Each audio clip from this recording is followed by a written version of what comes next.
So we're going to talk about torticollis. Torticollis is when the muscle called the SCM that attaches right here on the base of the skull comes down and attaches into the clavicle. Okay, so it looks like this muscle right here attaches to the base of the skull on the condyle of the occiput, comes down and goes down here into the muscle here. A recent case that I have, the baby is tilting the head this way, and it's because the SCM is short here, going down here, so it's shortening and pulling the baby's head into this position. So what happens is as the baby tries to turn their head here, baby instantly goes back here, and baby will try here and instantly goes back here. What we're really looking to do is we need to work on the muscles that attach back here on the base of the skull. We work on the muscles that attach down into the clavicle that I was talking about. And we always, as a chiropractor, I'm also looking at the cervical spine. So in the cervical spine, you can see that the cervical spine here is attached. So the atlas, which is here, also attaches into that SCM and that occipital. So those fibers are being taut, which then also causes pain.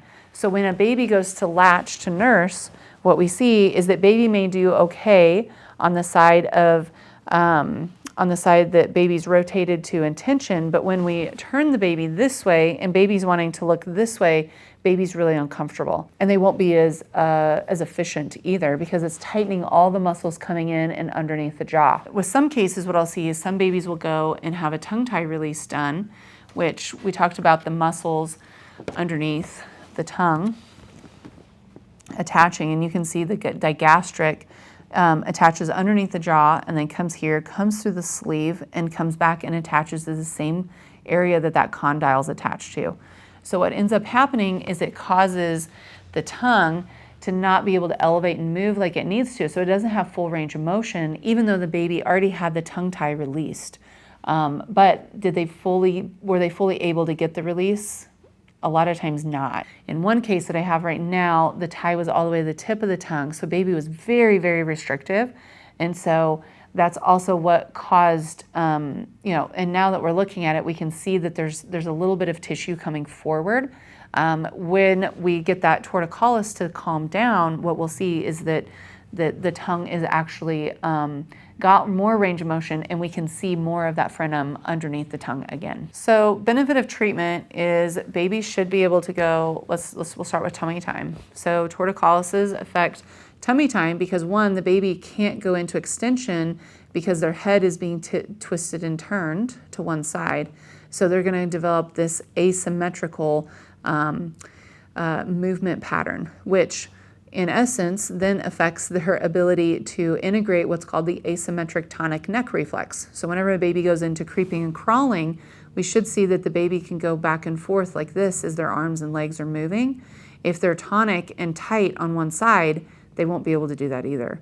So we can see it like actually affect other primitive reflexes that should be becoming less active as the baby grows and develops. We oftentimes think of baby needing it just being up here, but those torticollis, the muscles of the cervical spine, attach down here. They have deep cervical muscle fibers that go down into their thoracics. So those muscles here attach down there. Then we have the trapezius that attaches in the skull, out to the shoulders, and down in the low back. All those muscles are being affected. So most of the time I see torticollises not only affecting here at the head, but they're also creating torsion and tension into the spine, which if that's left untreated, it could cause asymmetry in the spine, causing something like a scoliosis. Chiropractic, we go in, we adjust the cervical spine. In infants, it's like fingertip holds. Same thing down into the thoracics.